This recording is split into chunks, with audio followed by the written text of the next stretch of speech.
Recently, I had a chance to visit with Susan Snyder, owner of the Mad River Fiber Arts and Mill in Waitsfield, Vermont. Susan downloaded me on what her business is all about. Our mission here is to service small farmers and small shepherds that keep smaller flocks of sheep and provide a manufacturing capacity for them to make yarn, which they can then turn around and sell. We do custom work, which are for the smaller farmers to come in, and we process yarn for them.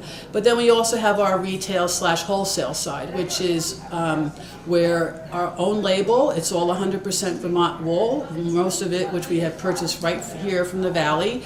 We hand dye it here, so we invite people in the community to come in and see what we're about and so forth. So it's really that two-pronged business model. Processing wool involves many steps, all of which are done on location at the mill. So what happens is people bring us there in raw wool meaning it's typically sheared right off the sheep, that they have skirted or sorted through at some level, but it's still dirty and has hay in it and grease and so forth. They bring it into us here at the mill, we wash it and we air dry it, and then we begin processing it through all the various machines that you see behind me to a point where we get this nice fluffy white, if that's the color of the sheep, mass of fiber that we then take over to the spinning machines and make yarn from. One goal Susan has is to create a fiber community here in the valley and to increase awareness and interest in a term she refers to as the fiber arts. Well, fiber arts is a very broad category that can encompass anything from quilting to felting to weaving, knitting, crocheting, basically anything that has to do with textiles, yarns, fibers of any kind. And there's a lot of different disciplines within a fiber arts category. There's been a recent resurgence in the fiber arts in general, so one of our goals here is to create a fiber community and welcome people into our space and to learn more about fiber arts and try things and so forth. And how did she get involved in this area? The way I got into it is I've been hand weaving and spinning for over 40 years.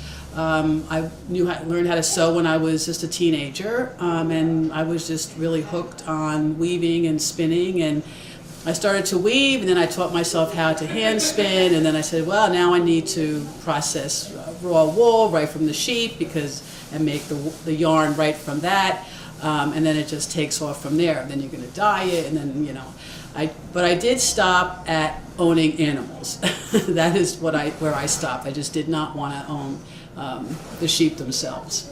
According to Kristen Judkins, who owns her own farm and is a mill assistant, people are interested in knowing where their fiber is coming from, similar to the farm-to-table movement in the Vermont food business.